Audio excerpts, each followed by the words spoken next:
Well, hello there, my fellow human being. Thank you for joining me in this video. We're going to talk about 5 lessons that I've learned over the years from coaching people. I've basically been coaching people 10 years, 6 years full time. 5 lessons that are going to help you to grow more real. More real meaning that you're more aligned with your own nature, your own essence, that you know how to express it, you can accept yourself and life unconditionally, and then keep building flow and moving forward in a real way by taking real action. All of these lessons are universal, which means that they apply to all of us. In my experience, you can modify them, of course, for your own life, your own situation, but ultimately they're about the structure of the human experience. So I'm going to give you 5 things. I'm going to go over them one by one, and by the end of it you can figure out how to apply it to your own life to build some flow and get real. So if you know anything about Yorkshire, that's Pen again over there on the horizon. I actually went up there last weekend, but the weather was much better than it is now. I tried to make a video when I was up there, but it was too steep, I was dying, and so I didn't. Now I've come somewhere that's a much easier place to walk. I actually don't know the name of where I am, but there's lots of limestone everywhere, which if you've seen any of my other videos, you'll know that I'm into limestone. It's kind of cool, it's a very Yorkshire thing. So let's see what we can uncover today. So the first lesson is really the most important one, because everything else kind of follows from it. And the way that I like to describe it to people is that real always works, which basically means that in any situation in your life, you need to uncover reality, something true. You need to choose fact over fiction, truth over bullshit, and put yourself in the zone of flow where you keep uncovering the truth and living the truth. If you do that, then you're going to tap into your realness and you're going to be aligned with reality. So many of the problems in our lives stem from distracting ourselves from what's actually real. We don't want to feel what we actually feel. We don't want to do what we actually need to do. We don't want to be what we actually are. All of these things stop us from putting ourselves in reality, which just means that we have a foundation of acceptance of something true and real, a real foundation like this beautiful limestone that I'm apparently obsessed with, and that we can build something on top of that. In general, if you're not getting the results that you want in life, then something is missing at the level of reality. You're either doing something in an unreal way because your ego is asking you to chase things that aren't real, or to take an unreal approach to do it, or you're trying to get something that is actually just not real. It's not possible, like a magical shiny unicorn that shoots rainbows out of its butt. The reason we can say this so confidently, or I can say this so confidently, is that the only place you can get results is reality. And so in general, in a universal general way, which doesn't make any sense, but I don't want to start recording again. As a universal principle, real always works. If you want to improve your relationship with yourself, find out how you can be more real. If you want to improve your relationship with others or the world, find out how you can be more real. If you want to improve your relationship with life, find out how you can be more real. Real always works. It's the foundation of everything. There's a thing out there called depressive realism, which means that people get depressed because they're facing reality, or they've seen something about reality and they just realize it's so depressing. That is not what I'm talking about. I am talking about what happens when you accept the way that things are and then you build with it. Initially, reality can look a bit depressing, but it's not reality that's making you miserable. It's the way that it threatens your illusions, all of the comfortable things you've attached to because of your ego. And when you get over that and you let go and you put yourself in the flow, then you can get the results you want to get from life and you'll feel the way you want to feel. So real always works. Well, it always gives you hope when you see a tree growing through the rocks like this in such harsh conditions. There's another one over there, even bigger. I'm sure there's a metaphor for the human experience and how we're supposed to deal with our struggles. Basically, life is shit, but you keep holding on, and then you can grow into a beautiful tree, which is destined to die anyway, but at least it looks kind of cool. If you want to start implementing this lesson in your own life, real always works, there's 2 things you can do in general.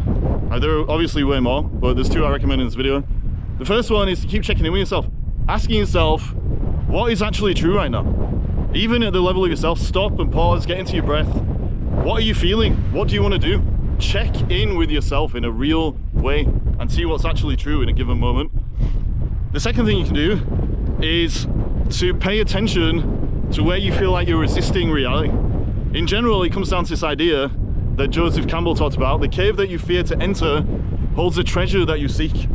If you can find areas of resistance and explore them honestly and push through, then ultimately you're going to find the way forward. You're going to find something real. You're going to find your power.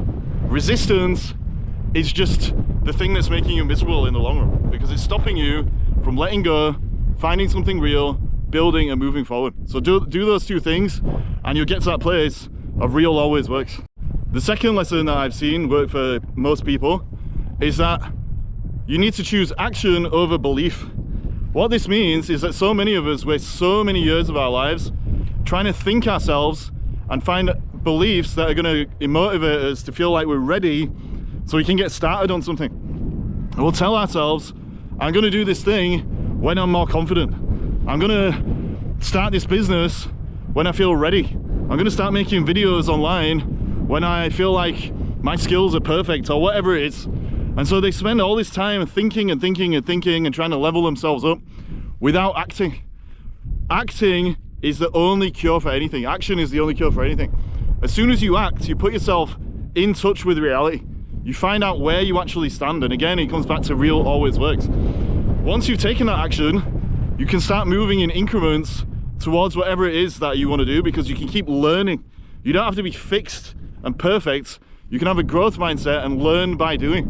When you put yourself in that state and you start acting, then eventually you get yourself in the state that you were trying to think yourself into in the first place. You realize that you don't need to be ready because you're actually doing it. You realize that you don't need to be perfect because you're growing through your mistakes and learning as you move forward. And so instead of thinking yourself into a state, the best approach is to start small and to just take whatever real action you can take right now.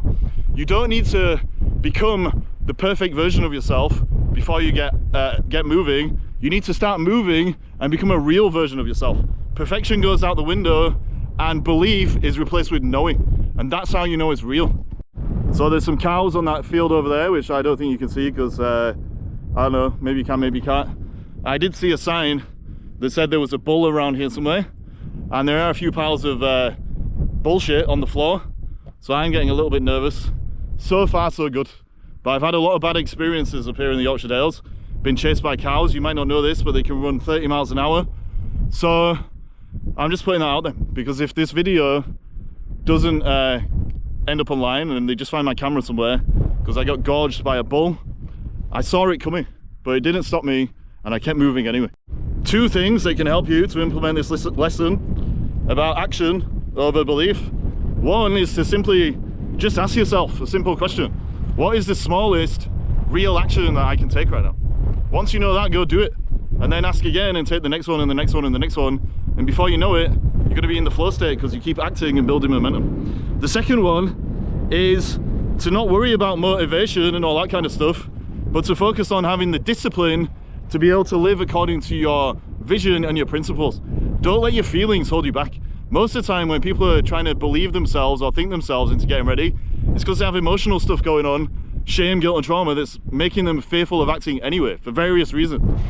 If you forget about that and say, right, and it's not about my feelings, but it's about my vision and my principles, and you choose the vision and the principles instead, then you're going to start acting like the person you want to become, not the person that your shame, guilt and trauma are telling you are.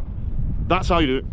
So I had to put my hoodie on because it's getting windy as beep, but I just wanted to let you know that my cow phobia has been triggered multiple times. I just heard an ominous mooing sound coming from over there in the hills, and now I'm just walking in trepidation as anything could happen. Look, I turn around, there's a pile of cow shit. This is surely not the best timing, a portent of ill boding. Now I'm just chatting nonsense. I actually didn't have any problems with cows until I wrote a novel about 12 years ago. It's not a good novel, so don't worry about checking it out. But one of the protagonists in there, in fact the only protagonist, because that's how it worked, got chased by cows in the novel, and since then my problems with the cows started. I feel like the word somehow got out on the collective cow unconscious through the human portal, of course. Somehow everything's linked at that level, and now I've got this problem. It's like they all know. Nearly stood in some cow shit as I said that. I'm getting very worried. Anyway, I'm wasting your time talking about cows, sorry. So you probably can't see it, but there's a hawk flying around up there. a kestrel, doing that kestrel thing where you just kind of float in the air. Amazing. The third lesson is that you can't pour from an empty cup. You have to fill your own cup first. So many of us try to improve our lives with an empty cup. We try to chase goals, we try to improve our relationships, we try to get what we want. If you don't fill your cup first, then you're not going to be able to give anything real to the world. And so this lesson really is just about learning to give yourself what you need first and foremost. A lot of people I've spoken to have been people pleasers, and it feels weird for them to do this. But really all it means is that you learn to regulate, integrate, accelerate. You regulate your nervous system, you deal with your own emotions, and you accelerate by having foundational health habits. You look after yourself physically, you eat good food, you sleep well, all those kind of things. If you build that inner foundation first and foremost, then you can give more to the world. It's probably one of the most important lessons. I mean, they're all important, but if you do this and dedicate yourself to it, you're going to be able to give the best of yourself, the realest version of yourself, to the world around you, and then things are just going to work out a lot more, because real always works. So if you've been real with yourself, it's easier to be real with everything else. So the path has just ended, although there is a bathtub here, which is a sign once again of cows, bovine friends. But anyway, so far so good, although I can hear them mooing over there, which I guess means I should go over there. If you want to start filling your own cup, then there's two obvious things to do. The first one is to start sorting out your habits. Learn to look after yourself. Exercise, eat good food, yada yada yada. If you do all that stuff, you're going to have more energy and resilience to be able to move forward in life in the way that you want to. And then the second is really simple. Regulate, integrate, accelerate. Regulate your nervous system, which means getting into your breath, getting out in nature, calming yourself down so you get out of fight or flight mode. And then integrate your emotions. Start to feel your actual feelings. So many of the problems we have and the things that stop us from being real are because we just don't feel whatever it is that we feel. Learn to journal. Learn to just sit and check in with yourself. One thing I always tell my clients, a few times throughout the day, maybe 5 times throughout the day, get into your breath, regulate, but then just ask yourself, what am I feeling? So many of us are completely detached from what we actually feel. And the more you understand your own emotional language, the easier it's going to be to feel what you need to feel and move forward. The fourth lesson is about learning to slow down, to speed up. This is really important.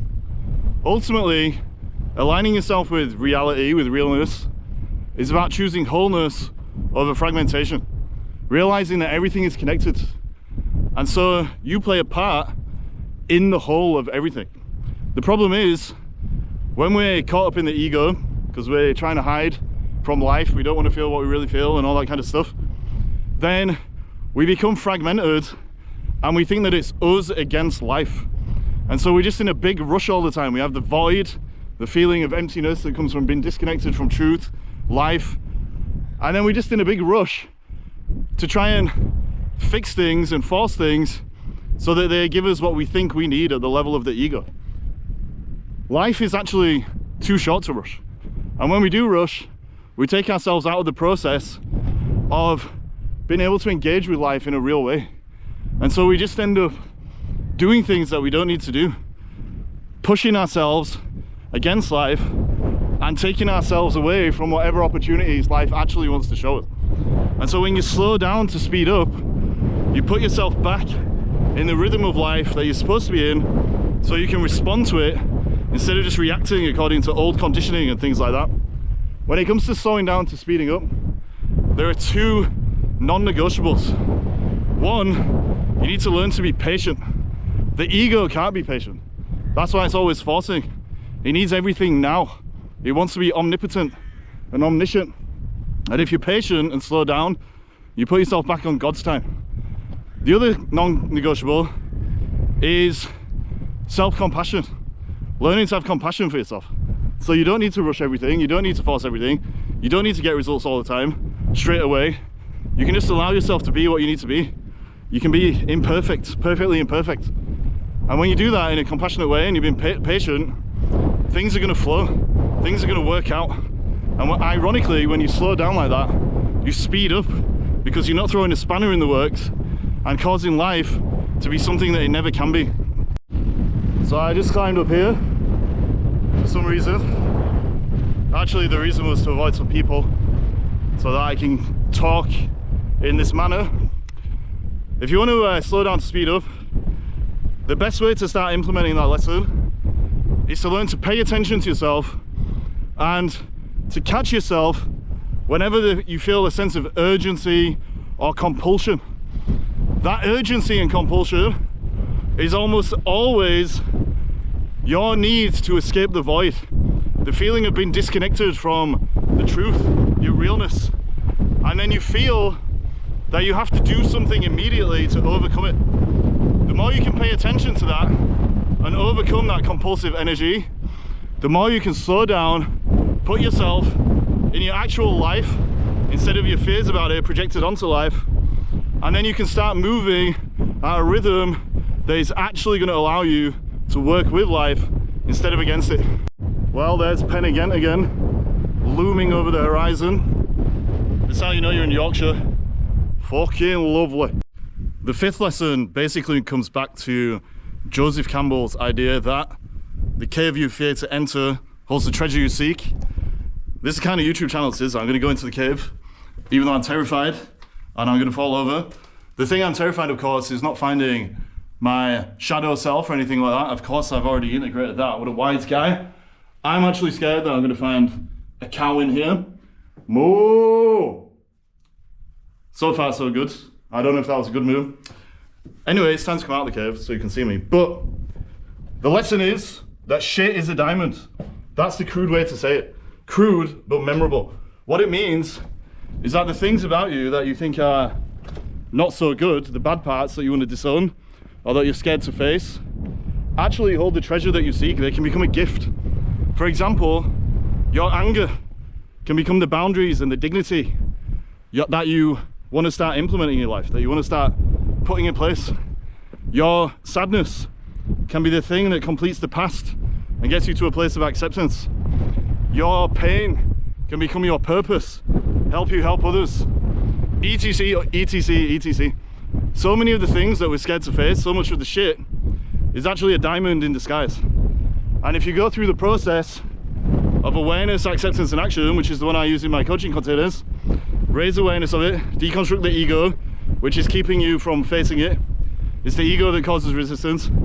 So awareness, acceptance, actually integrate it and feel it and face it, and then action. Trust yourself and trust life to move forward with whatever gift has been revealed. The shit is a diamond. If you face it and you own it, you become more real, you become more whole. And that brings us full circle, because like we said, real always works. Shit is the diamond that is going to allow you to shine in your realness, as cheesy as that might sound. So don't be scared to face it and to own it and to move forward in a real, truthful way. So it wasn't a cow that did this, it was me, because I heard some mooing in the distance. If you want to start implementing this lesson about shit is a diamond, then really it's just about being curious about all of the things that trigger or activate you. Ultimately, when we get triggered or activated, it means that something has poked us and it's caused a little leak of our emotional reservoir, and so whatever is already inside us starts to come out. We know this is true and not just some nice theory, because different people react to the same stimuli in totally different situations. So for example, the one I always use, you might be really angry in traffic and I might be as calm as a Hindu cow. Hopefully there isn't one around here right now. The reason for that is because of what's already inside you, ultimately. And so what's inside us is the juice that comes out when we get squeezed. If you pay attention to your triggers, you can remember that triggers are teachers, and that, like any good teacher, they can only teach you about the truth, about what's real. And so if you see your triggers as a source of learning, you can become more integrated and you can start to bring that shadow self to the surface. Ultimately, the more you integrate the shadow, the more whole you become and the more real you become, because reality is about wholeness instead of fragmentation. And that's what all these lessons are about. Putting yourself back in alignment with the whole instead of having little mental and emotional blocks stopping you from flowing in the way that you're supposed to and holding you back from your real life. Well, I've made it this far without being chased by any cows, which of course I'm very happy about. There's a few sheep around, but I don't really mind the sheep. I mean, I don't mind the cows when they're away from me, but the sheep, they always run away when you approach them, which I kind of respect. So thank you for that, sheep. Anyway, hopefully the lessons in this video have made you think, and you're going to go implement some of them in your own life. It's all about growing real. Remembering that real always works, to take the action instead of just thinking about it, to fill your cup, slow down to speed up, and to remember that shit is a diamond, and if you face reality no matter what, you're always going to be on the solidest, most strongest foundation. There's a sheep over here staring at me. Despite what I just said, I do feel quite intimidated. Are you okay there, sir? That's right, that's what I thought. Look, he looked away, or she. If this has helped you, that's great. If you want to talk to me, you can book a call on my website. I'll give you a free coaching session. Other than that, stay real out there. Keep choosing wholeness over fragmentation, real over unreal, and then go do your thing with this wonderful life that you have before it's all over. Peace.